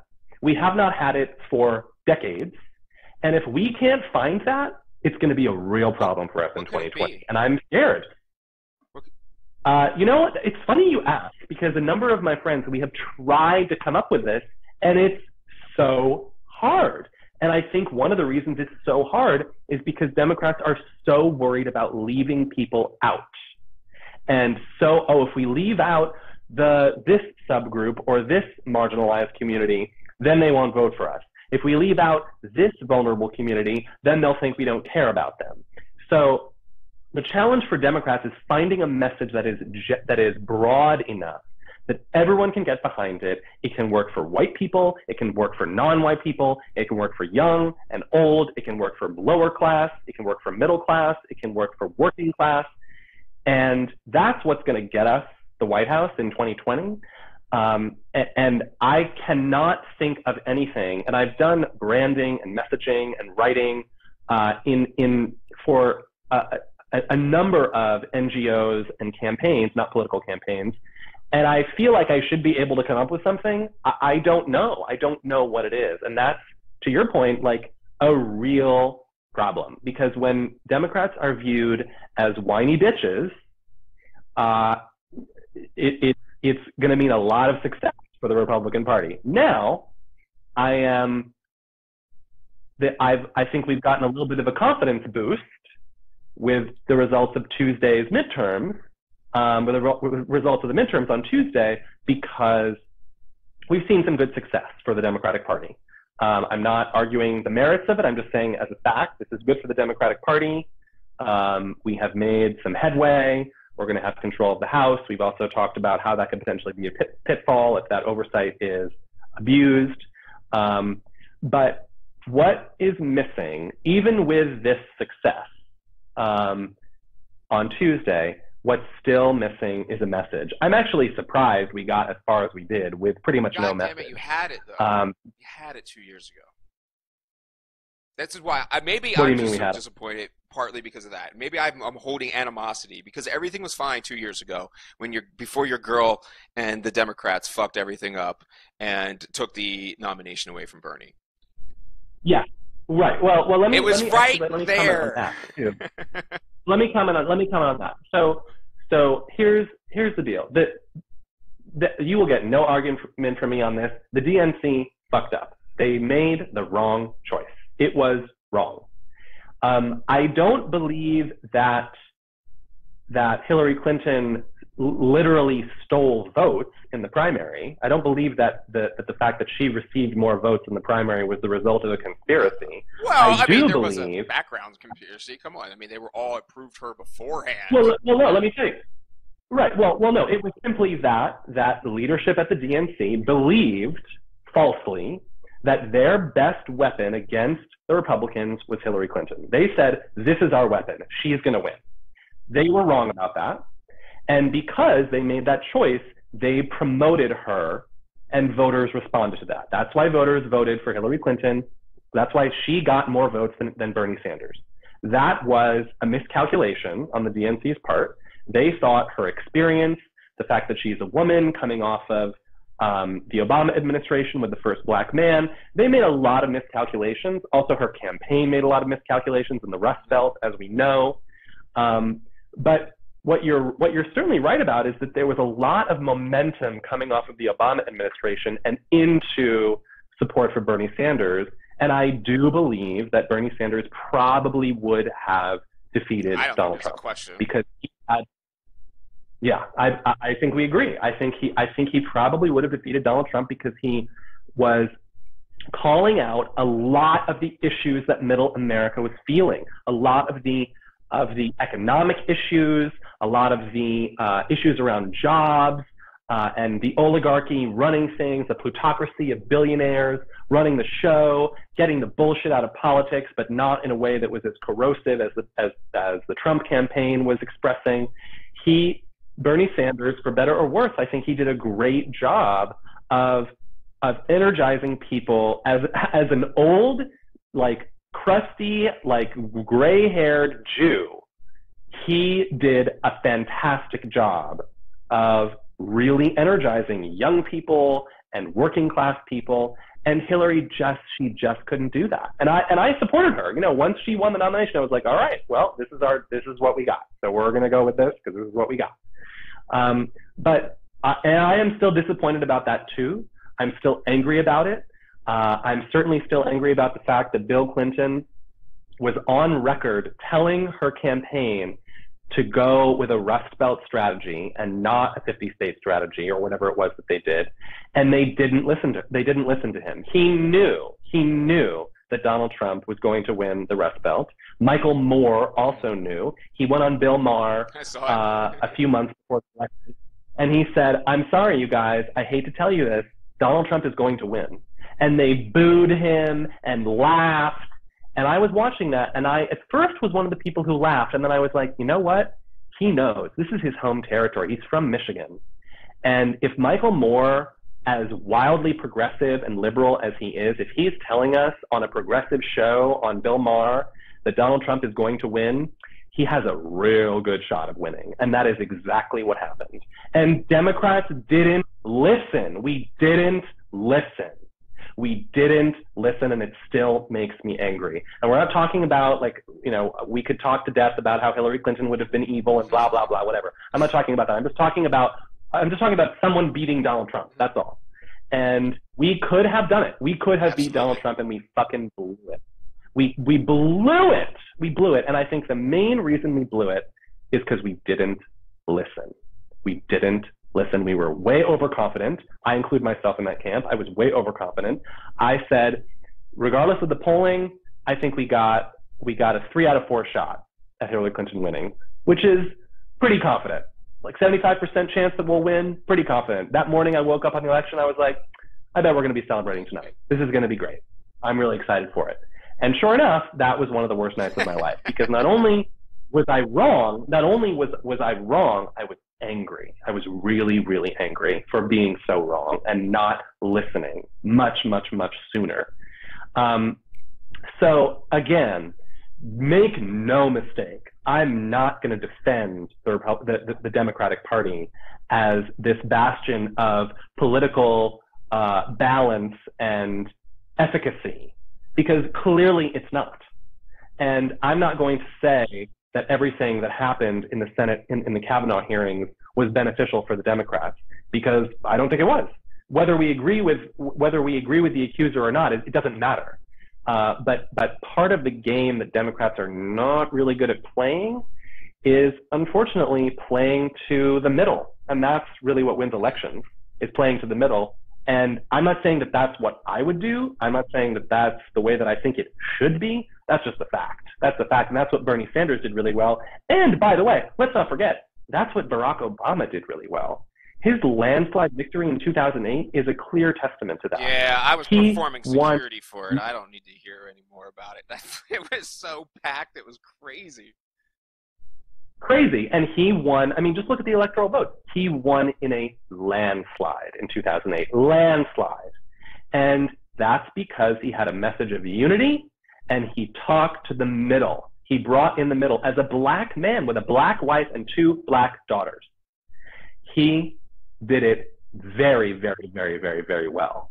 And the Democrats got overconfident after that. We thought, oh, yeah, great. We're making progress. Let's get a woman in there. Let's focus on minorities. Let's talk about minorities and vulnerable communities. Let's do all of that. Unfortunately, it's not time for that yet. And this is what I talk about when I tell people, listen, in order to protect vulnerable communities, we have to win elections first. And if we're not playing to the middle and playing to the broadest set of the population, we're not going to win elections, and therefore we're not going to have power to protect people and to make change. And a lot of Democrats don't want to hear that because they say, oh, I don't want milquetoast anymore. I don't want boring. I don't want neoliberals. I don't want this. I don't want that. And I'm like, all right, well, progress is incremental. And that's another thing that I think a lot of people fail to realize. None of this is going to change overnight. It's all going to be incremental, and we have to be willing to play the long game. And I think that another failing of the Democrats is this mistaken belief that we can transform everything overnight or in one election. And that if we don't, that we just have to stop. But that, of course, is bullshit. And that's why, despite being disheartened by the 2016 election, obviously, as I just ranted and raved about, that we have a lot of work to do. And I think that we have a chance at taking back the White House in 2020, but it's a huge uphill battle, and I think it's more likely that the president will be reelected. Well, good. I'm glad you think he'll be reelected, because I think he will be too. I don't think it's even going to be close. But you made good points there, and I think maybe I have fallen down the same path, whereas I had a belief that there was a wave right around Bernie of just, I guess, social progress, possibility, belief. And I really thought that was real. I thought we could have made dramatic changes that weren't pragmatic. And everybody was saying, oh, you can't do that. You got to be pragmatic. Well, yeah, 2 years later, I'll step back and say, yeah, I was wrong. Yeah, got to be pragmatic, it seems. So, yeah, I mean, there's certain legitimacy to that. What I was hoping we could do real quick is go over these last questions, because we already have 2 hours worth of podcast to give some people. We already have 2 hour-long episodes. And then, yeah, if you want to go and dig into some of these issues later, we can, but I bet we'll have new ones that come up that you find before then. So let's go into the shooting at Thousand Oaks, California. And, this is, again, another incident of something that's entirely predictable, that is going to continue to repeat at the same rate that it's repeating at, and will continue to go to, because we don't do shit all about it. So your first question was, is the mental health excuse valid or overused? Well, for one, I don't know. I didn't see any evidence that this guy was actually a mental health issue, but I think it's not a valid excuse, and I think it's highly overused and misses the point entirely. It is my belief that all violence is a biological malfunction, and any person can have that biological malfunction at any point in time, and that there is no mental health or body. There's no mind-body separation. There's no such thing as a mental illness. The body works as a whole thing. Its chemicals flow throughout the whole thing. If your adrenaline gland suddenly has a freak out, then that's in your body, and then that adrenaline goes to your brain, and you will act a different way, and people will call that a mental issue, and it's not a fucking mental issue. Your body's one thing. So my thing is apes with death sticks. That's the whole thing. I don't care that a gun is an inanimate object. The whole purpose is not, we're not talking about guns sitting there inanimmately. We're talking about people with guns, apes with death sticks, and apes with death sticks will act like apes with death sticks. Now, we can't stop the apes from being the apes. That's a silly idea. So we have to stop the apes from having death sticks. It's fucking, I mean, I don't understand. And again, so I was on Joe Rogan and a bunch of other things where people said they were going to give me these gun debates. Colin Noir went on there saying he was going to do a gun debate. Joe's friend was supposed to do a gun debate with me. None of these dudes are going to do gun debates with me. I think if they hear just a couple of those simple points, that they have to give in to the idea that their belief that guns make the world better just is fucking completely unevidenced. Agree.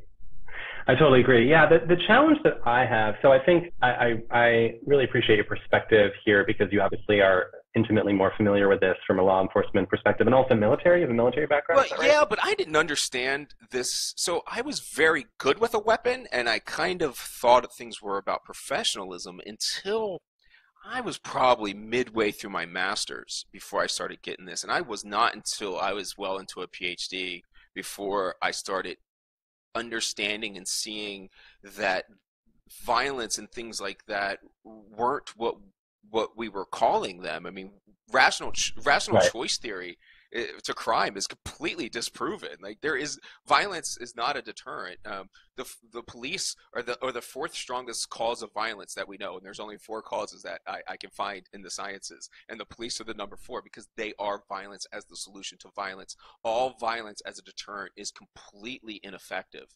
So where I got to, like, sure, I'm experienced in being the hammer. But what's weird is that I was a hammer that went to school, and that's Right. really what made me rethink things more than anything is school. But I don't Right. think that people that don't have the experience are likely to draw the connections. Right. Okay. So with this shooting in Thousand Oaks, I mean, and this is sort of a general conversation that we could have about many shootings that have happened over the past, let's say, 10 years, but this one happened this week. So he did have, I think, a PTSD diagnosis. Yeah, I just don't even know what from that his- means either. You know? Yeah, well. Regardless of that, there was at least one psychiatrist who determined, based on the DSM, Sure. that he had PTSD. So I fine. Do you know what it was? He had PTSD. Do you know what it was from, though? I just don't know. It was from Okay. combat. He was Okay. in combat. Yeah. So and that's accepted. I mean, so my question, I guess, and this is something that I have raised a number of times after many shootings. The rhetoric that I often see is advocating for mental health services above all else. And I think you agree, because you just said earlier, I think it's such a fucking cop-out, because what it assumes is that only mentally ill people will blow away a school or a bar or whatever, and that mental illness is a prerequisite for any of these mass assaults or mass murders or mass shootings.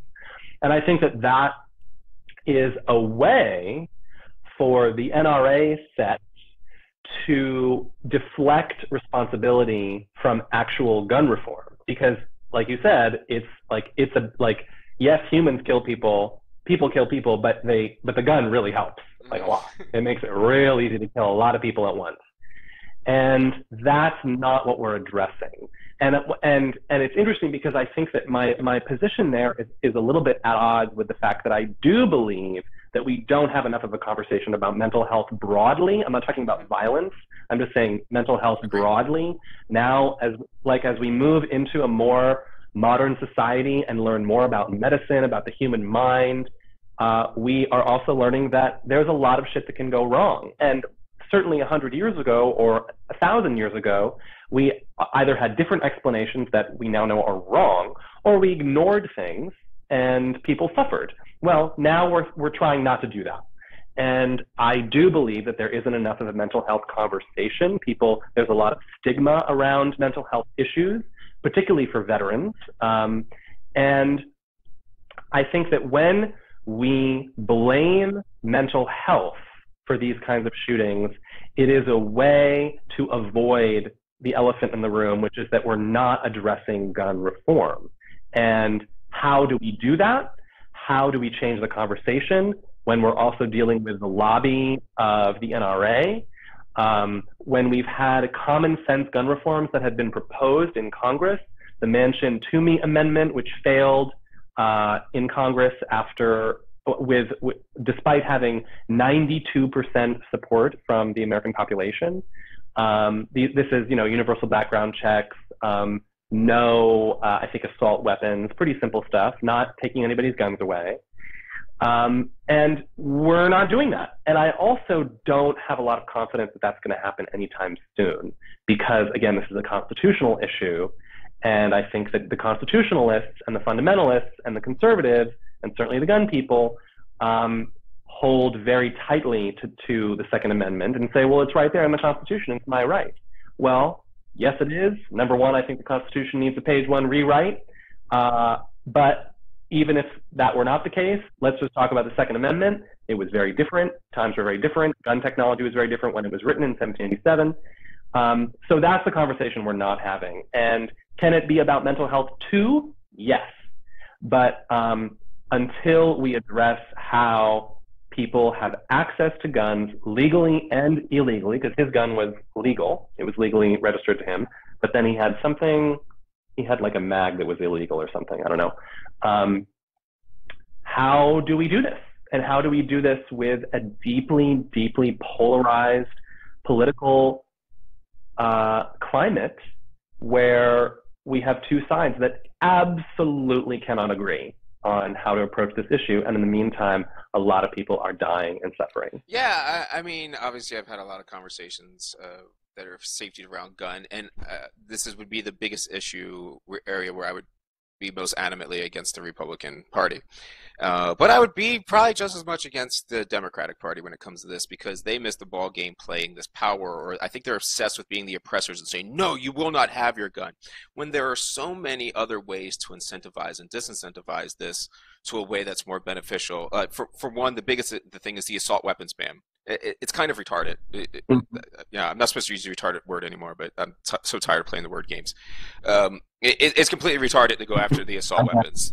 There's such a small percentage of the things going wrong. By far, your issue is handguns, by a mile. So you'd have to focus on handguns first to give a damn. The second issue is for one, there's no reason to change the Constitution for this. That way is extremely difficult, and is obviously going to get a lot of pushback. So you can do certain things, like it's often treated as a joke because Chris Rock said it, but literally it doesn't say anything about ammunition. For one, and the second issue is, my argument is to stop the manufacturing of weapons, handguns, and assault. Anything that's not bolt action. So I think you should be able to have as many shotguns as you want to protect your home, because that's where the Constitution got messed up. Do you have a right to self-defense? Yes. And the best weapon for self-defense is a shotgun. I mean, I guess that's subjective because I'm saying best, but I would just love to hear somebody that's remotely familiar with guns try to dispute that. So do you have a right to hunt animals? I think so, without a doubt. But if you're a good hunter, a bolt-action rifle is perfectly sufficient. And if you can't hunt with a bolt-action rifle, you shouldn't be calling yourself a hunter. So those two things are settled. I would think that if we were to restructure the Constitution, it would be that you would have those rights clearly guaranteed, and the other ones obviously overturned when it comes to handguns, concealable weapons, things like that. Because if your idea is to face the government, you don't need concealed weapons. So with all of those, I'm completely fine. But I think we should stop manufacturing. It's the easiest way. There's no rules against manufacturing. And so what this does is this changes the incentive. So my degrees are not in criminal justice. My bachelor's is, but my work is all in business management. And so I've tried to make all of those principles carry over. And the way you incentivize and disincentivize human beings is the same no matter where you go. So the supply and demand is pretty easy on this. If you cut the supply, well then the guns stick around for a very long time, so it's not any quick fix. But what happens is those guns become more valuable because their supply is dropped. So a handgun on the street right now that's a piece of junk is like maybe $100, $200. But if that thing becomes that they won't make any of those anymore again, well, suddenly people with a lot of money and stuff want them, and they just want to collect them, and they want to have them up there as a museum piece, and they become much more valuable. So the less of them we have, the more they become valuable as an investment piece versus a weapon you would actually use on the street to settle an issue. Well, I have never thought of that. That is very enlightening, Michael, because I think that makes perfect sense.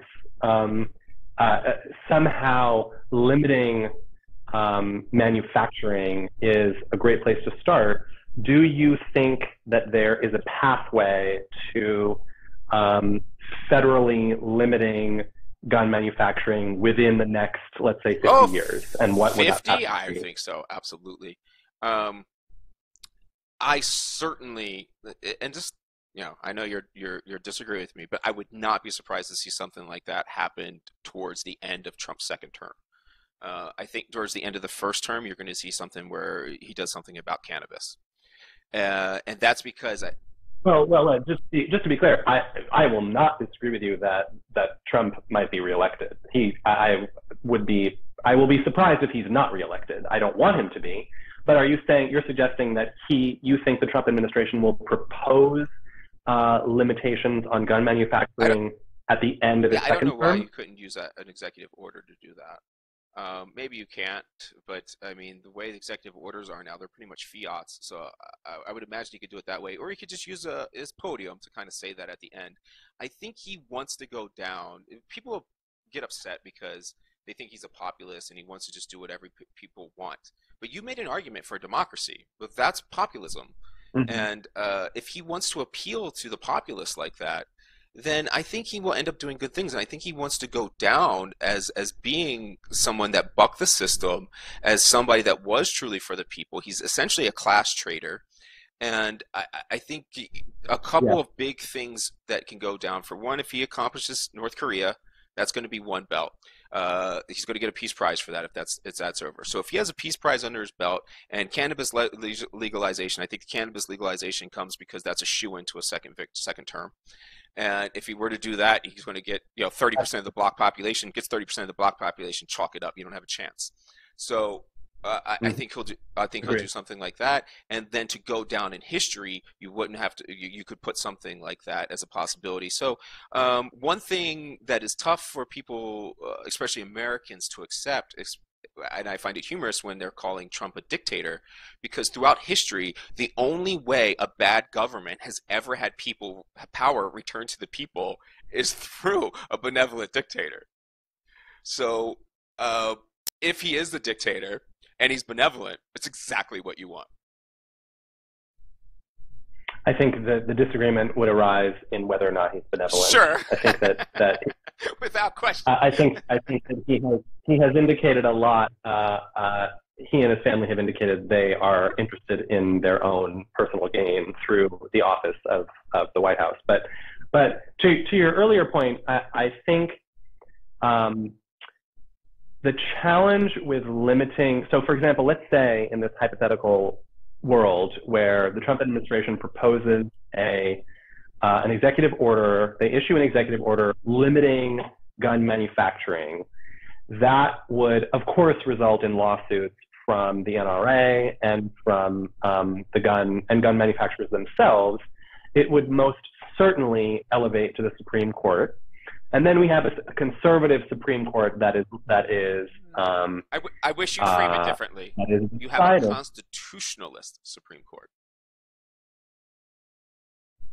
Okay, well, let's not even say what kind of Supreme Court it is. Just a Supreme Court. You have a Supreme Court that is deciding if an executive order that limits gun manufacturing and domestic gun manufacturing is constitutional, because ultimately that's what the Supreme Court's job is to decide constitutionality.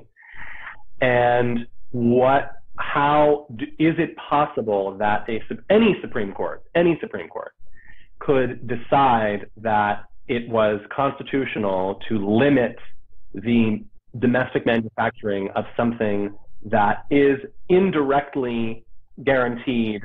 I just mean right to bear arms, not necessarily right to bear domestic arms, but just right to bear arms. That is guaranteed by the Constitution. I don't know if that's going to be the pathway to limit domestic manufacturing. Certainly, that would be great, but also consider that in your scenario of Trump proposing federal legalization of marijuana and also a limitation on gun manufacturing, certainly he'll pick up a bunch of supporters, like you offered it as an example, the black vote if he were to legalize marijuana. But think about who he'll lose. Or will he lose anyone? Will he lose people? I mean, I'm thinking of evangelical Christians. I'm thinking of fundamentalists. I'm thinking of really hard right conservatives that think that marijuana is like a demonic evil drug. So I think it's a trade-off there, because I don't think he would just get he would net additional supporters. I think he'd be losing some as well. Do I think it's possible that he could do something like that? Yeah, maybe. I think that he's a little bit too beholden to the Republican Party to do that, certainly right now. But if he was reelected, who knows? Yeah, I think you would have the Supreme Court battle that way, but I still think it won't hold up. We've banned other manufacturing things when they've been deemed harmful. So I think another big thing, if a party could do it, would be to overturn the CDC's ban on treating guns as a public health issue, which obviously they are.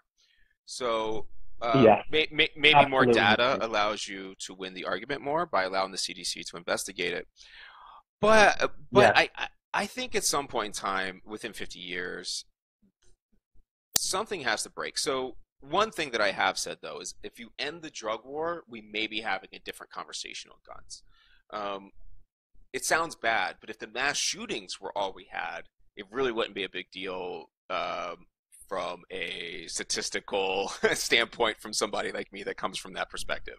So So you're saying that if we were not focusing resources on a drug war and instead drugs were regulated and legal, that we would be able to devote more resources to addressing the gun issue?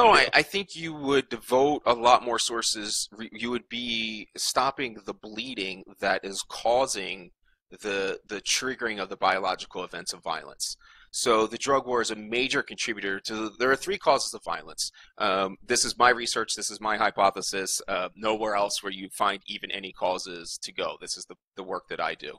So the first one, the biggest issue is environmental poisoning, most prominently led by lead poisoning. So you have people that are lead poisoned who end up with a gun, and then they have the violent, they're more prone to the biological malfunction. And then so you have that. So the drug war is definitely a part of these neighborhoods not having their environmental concerns addressed, because we have resources devoted to that. So we would have resources freed up to fight lead poisoning like New York City did. New York City fought lead poisoning better than any city in the nation, and they have the lowest crime rate of any city in the nation. It's absolutely no surprise.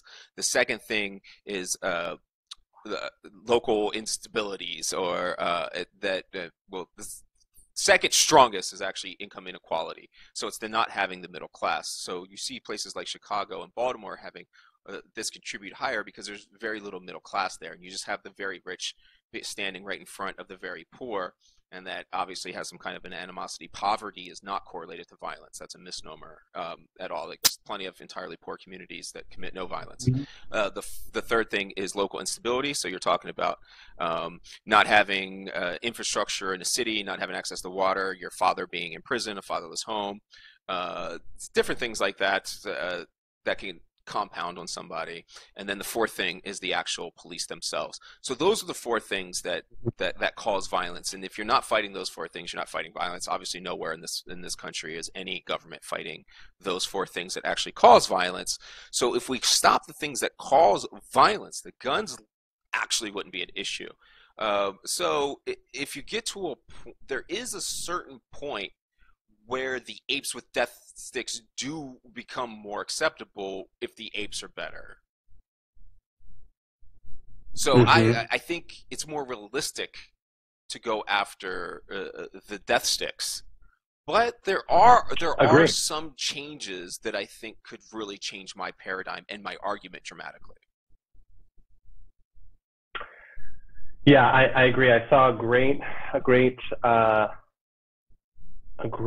tweet, I think it was. It was, if your child hits another child with a stick, do you give everybody... I never thought of that. Do you give everybody sticks? Do you give a stick to the teacher, or take away the stick?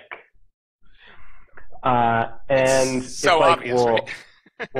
it's so obvious, and we are not the same as Australia, and I'm not saying we're the same as Australia, but the program in Australia to buy back weapons and the resultant decrease in violent crime is an analog. I think that's something that we should be really looking at, despite the political differences between our countries. I think it does make sense for us to consider that. Do I think that we should take away everyone's guns as a first step? No, absolutely not. It would not work. But the day, they just convinced people. There was no force.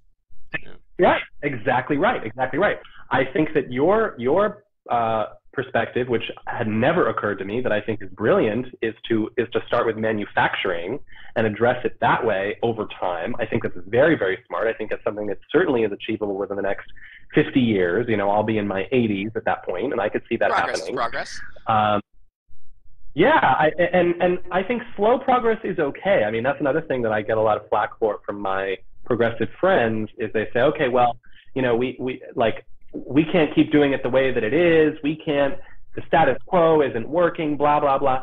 Well, I'm talking about the status quo, but I think incremental progress is better than no progress at all. And I think people across the political spectrum would feel that way, whatever progress they feel for their particular ideals. Making incremental progress is better than doing nothing. So I think that's also the conversation around guns, is that nobody wants to make incremental progress, certainly not the NRA. So we don't have these kinds of conversations about how we can do small things to address the scourge of guns in this country. And then when the Manchin Toomey Amendment was proposed and died in Congress, that was a small incremental step, but it didn't fucking pass because we lost the Senate in 2014 and all that. I think whatever it is, the next step, however long it takes, it's going to be a small one. But I do think that in time, that through the awakening and enlightenment of this country, which is still pretty young, I do think that something like what happened in Australia could happen maybe within the next 100 years, maybe sooner, because the youngest generation right now is really sick of it, because these are the kids that are, I don't know if this has happened at your daughter's school, but where they do the drills, where they have to, where if there's an intruder, I mean, I remember doing it. I was in high school from 1998 to 2002. This was around the era of Columbine in Colorado. And towards the end of my time in high school, I graduated in 2002, we were doing the intruder drills, and there was a special tone, and we had to go up against the wall in the classroom, and it was a whole protocol. And this was horrifying to us in 2001, 2002. And this has just happened more and more and more, and permeated more and more and more and more and more schools. And these kids are fucking sick of it. They think it's crazy. They also know that it's not normal. They know that it's not like being at war and getting under your desk in case there's a bombing. Well, war is war. This is like not a war. I mean, it's a kind of war, but it's not an organized political war.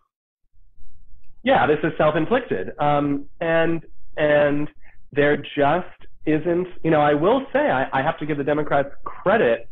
And I do also have to say, you are free to disagree with this, but the first American politician on the international stage to say live on television, we need to stand up against the gun lobby and we need to stand up against the NRA, was Hillary Clinton in 2016. And I do think that that kind of attitude needs to be adopted more by Democrats, which will not do any favors for bringing gun supporters to their side. But I think that there are enough people like you and I that want common sense gun reform who are maybe more moderate that would be inspired by that. And that's a message that I'm not hearing from the left, because they're scared that it will be isolating and will scare off the NRA people. But I guess I don't really have data to point to this, but I don't think that that is enough of a population or certainly a voting bloc, that if the Democrats were more aggressive about gun control, I think it would do a lot more to help the message of the party by saying, no, fuck that. We don't care if you're afraid that we're going to take away your guns. We're not going to take away your fucking guns, but we don't want you to get fucking blown away by someone, or your kids to get blown away in school. So we're going to take some steps to make sure that your kids don't get fucking blown away. And that I'm not seeing. But we did see it when, again, I'm going back to this the third time, pardon me for being a broken record, the Manchin-Toomey Amendment, which was universal background checks and all that, but of course it died in Congress. So it's certainly it is as with many things for the Democrats, it is an opportunity for some really clear messaging, and I hope that the Democrats don't blow it again. And I did appreciate that Hillary Clinton was very candid about it in 2016 when she said that, and it was very inspiring to a lot of people. Now, not enough, as we know, because she didn't win, but that is a message that I think she was right about, and I do think we need more of that. Yeah, I mean, I can't argue with that. Probably just as long as we can make that conversation actually constructive. And just for the record, I pulled up for your next question, you were saying about our gun ownership and how the saturation is an issue. So why does the United States have more guns and therefore more shootings per capita than any other developed nation? So yeah, we do have more guns than any other nation by quite a while. Just so people know, it is the United States, Serbia, Yemen, Cyprus, Saudi Arabia, Iraq, Uruguay, and we don't get the civilization now again until Norway, essentially. So at 8, and it seems easy to say it's our gun saturation, and I think the access to it is more the issue than the actual saturation, to be technical on the terms. But I think it's because of those 4 reasons. Fundamentally, people are correct that the more guns does not lead to the more shootings, but the more violence events that occurs and have access to the guns make it easier and more dramatic. And in this country, we are not doing any things of those 4 issues that I said cause the crime. So in these other areas where you have things like Norway, who has about a third as many guns as we do, which is still a lot, they are in an environment where they're not lead poisoned, they're not environmentally poisoned, they are an incredibly unified nation that is very homogenistic. That's the word I'm looking for. And if you have those things, it seems very clear that you won't have these crazy problems. Now, can you have somebody go crazy and kill a whole bunch of people at once if they have that access? Yeah. But the actual number of the times the shootings occur is the shooting is an event of violence, and that is a direct correlation to our country being so bad at combating or even attempt to address the issues that cause crime. Think about this. Most cities' biggest line budget item is their police department, and they're using that entire line budget item to do things that we know increase crime. And that's it. They don't do a single thing that we know decreases crime, which would be fighting those 4 causes. So even a police department being a cause of violence, its end goal should be abolishment. But it continues to try and grow because what it's doing is not working that dramatically. So I think there is more wrapped up in the ignorance of our criminal justice approach to why we have guns than there is in our gun approach, if that makes sense. Yeah, that makes a lot of sense. And certainly a country like, what did you say was Norway? They have a very high human development index. They have very low unemployment. And their country is structured very differently than the United States. It is more homogenous, as you noted. So we can't really make a direct comparison and say, well, let's just be like Norway. But you're certainly right that there are. But they fight the 4 things. So they don't have lead poisoning because they never brought it in. Yeah. They have a local stability because they addressed all those issues. They have fathers in their homes. They have a middle class, and they do everything they can to keep police off the street. Right, exactly right. And so yes, my point there are socio-political factors that contribute to a country like Norway having access to guns but not using them in the same way, and not using them for violent crime in the same way. And that's something that is clearly, conspicuously, painfully absent from the United States, which is why we have such a problem that no one seems to be able to address. on the one hand, and then also that nobody seems to be able to want to address. Being unable to address and not wanting to address are two different things, and we have the problem with both. And it is confounding, and it's very sad because I'm sure you, as I am, are very sick of seeing conservative politicians in particular offer their thoughts and prayers after yet another shooting, which is what they always say. And I do see more messaging from the left that is specifically about gun reform. You don't see that on the right, and I Sure. do think that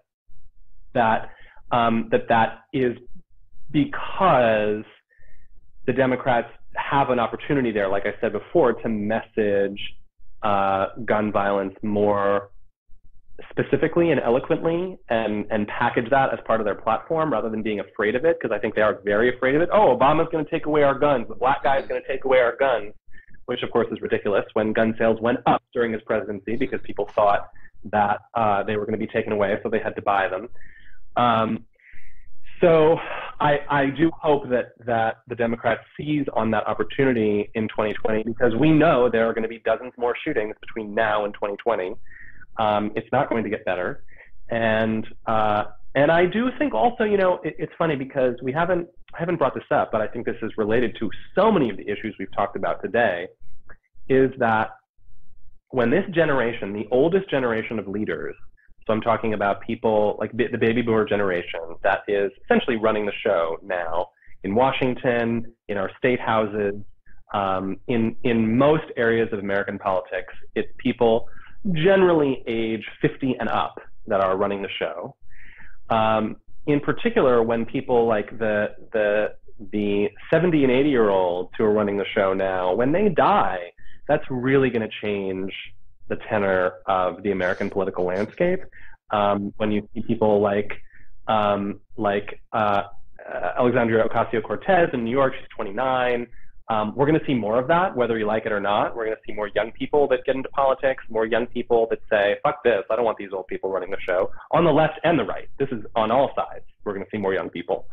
And I do think that will create more fertile ground for the kind of change that you're talking about, such as limiting, if it doesn't happen during the Trump administration and instead it takes decades, I do think it's going to be younger politicians that are going to make it happen because they have grown up with this. And I think that's also a win that we talked about earlier for the Democrats with the midterms on Tuesday, because I do think that the electorate feels that the representatives that they're sending to the House in January are more reflective of their own values and their own experience, whether it's Somalians in Minnesota or Native Americans in Arizona, I think it was. So that, I think, is progress, and I think that there's a balance where you can talk about representation rather than difference, and it's not about othering and saying we're all different and that's okay. It's instead about saying we represent our representatives really represent us, and that inspires us, and that makes us feel more politically engaged and more have more political agency. And I think that's good for all groups: white, black, Asian, young, old, gay, straight. Any group is going to be more politically engaged and more politically active if they feel like they have an actual representative. And I think that we made an incremental step towards that on Tuesday. Yeah, I certainly can't argue with that either. I used to say it more often, but I can't help but to empathize and agree with your statements about these damn baby boomers. I used to always just be like, God, would you just get out of my way? Like, why are you still in that position? You're 80, retire, go home. Yeah, totally agree. Yeah, I think that's good. Mitch McConnell. This has been great. Let's save our Constitution argument for the next time. That way we can be a little bit more prepared. There was something you told me I was wrong about that I researched and I was wrong about, but I didn't point it out on here. I actually had this on YouTube streaming, so I put it on the chat just so people would know. Not a lot of chat, but anyway. God, what did you say? I want to just address it here before I forget. We said something about the it was the three the three presidents who had somebody appointed in their last term. So there was three that had somebody in their last year. It was Lyndon Johnson was the last one, and two of the three did go in. So historically, there was precedent there's for that. certainly precedent, but what I think gets left out and is there were so many opportunities for people to do it, but they didn't because they let it move on to the next one. But you're right, the ones that it came up with and they actually submitted somebody, it was two or three did get through.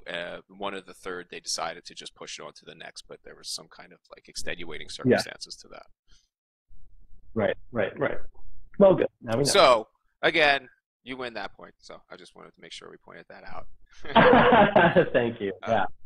Yeah, this is great. Thank you, Michael. I think it's really important for these kinds of conversations to happen. I think there's a lot of overlap in our beliefs and our positions. I think there's also a lot of things that we strongly disagree about. I think that's okay. I think it's about finding that common ground.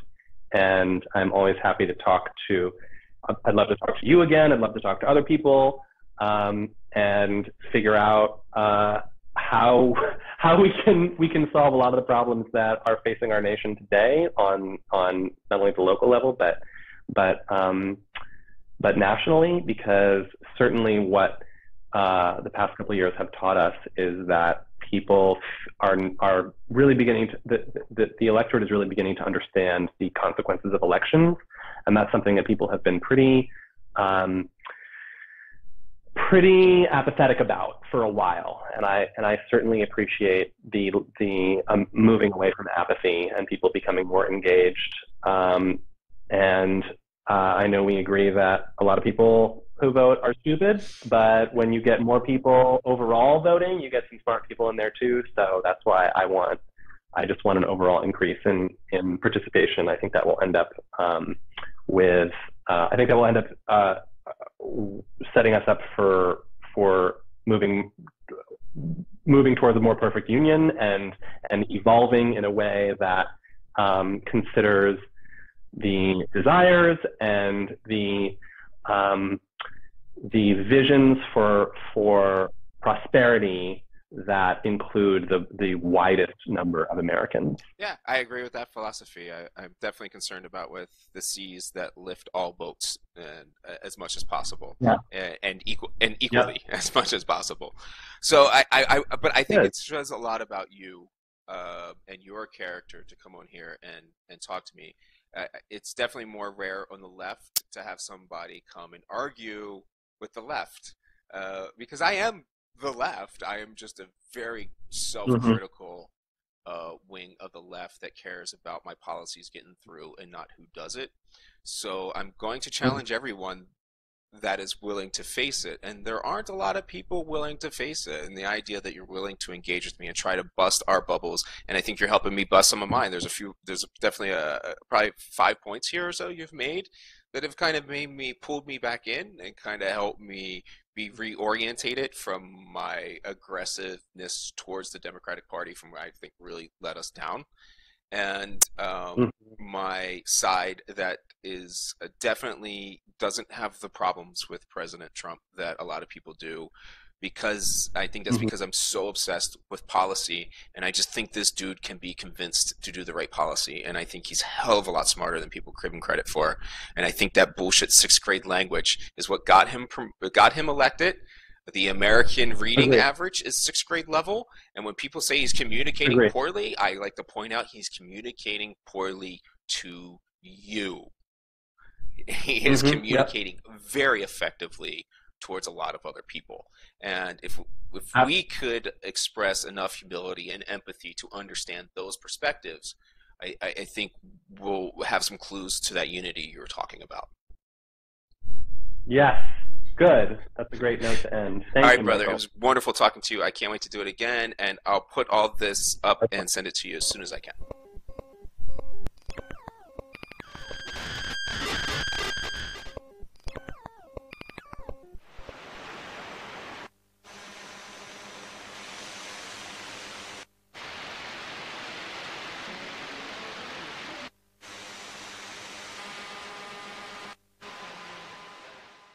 Like most cops, the emotions felt when pinning the badge on my uniform for the first time was a source of immense pride, but also a shocking reality to the complication of performing a duty under the weight of such power and responsibility. The callousness of veterans cops and the braggadocious masculinity of the streets are immature expressions of the generations of trauma enacted on our brothers and sisters from a system oppressing us all. My internal fights with policing, whistleblowing, scholarly endeavors, reform efforts, and politics have failed in exhausting fashion. And what I'm trying to say is that we are looking at people who are doing nothing new, and if we focus on the actions, then we can fix the things for next time, because when you focus on people, we end up thinking we can chop their head off, they put a new person in and something will change. But if we don't focus on the methodologies and the institutions, then we will be totally missing somebody, put them in a prison cell, do the paperwork, go back out, and do it again. So what we really need is to change the incentives and disincentives so that no matter what the role, we're still going towards that objective that actually serves you. More occupation, more vehicles, if your answer continues to be violent, because we have to understand that everything about policing is inherently violent. I have come in there with authority and told you what you will do. I believe one of the reasons behind my struggles is that I had not laid out a consistent and intertwined philosophy of what in the hell I was trying to say. For the philosophical foundations of crime and punishment to be ushered into the 21st century, a reimagination of our institutions is necessary. Building off the famous works of Cesar Beccaria, I construct those pathways to the Enlightenment period of justice. Free will, sanctuary cities, gun control, eyewitness testimony, incarceration, and more must all work together for a prosperous society. Learning these lessons has been a brutal journey for me, and it is unlikely to be an easy one for you, but it is one that we owe to the future, to make a safer world for our children to enjoy life, liberty, and the pursuit of happiness. Crimes and Punishments in the 21st Century by yours truly, Michael Wood, is most conveniently ordered from the evil empire Amazon, because we are in that 21st century after all. For the enhanced and expanded audiobook, check out Audible. In the meantime, the philosophical half of Crime and Punishments, all 40-some chapters and then some, is being presented as a free podcast from iMember Media at imembermedia.com and will be available on all major platforms and direct from the publisher. Pause the video or see the links in the notes and prepare for the challenge and adventure of self-critical thought. Dry day on Wednesday with sunny periods. However, there may be more cloud in the southeast where it will be breezier. After a chilly start, it will be mostly dry on Thursday with some sunny spells. However, it may be rather cloudy in the southeast. Patchy rain will arrive in the north.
After a chilly start, it will be mostly dry on Thursday with some sunny spells. However, it may be rather cloudy in the southeast. Patchy rain will arrive in the north.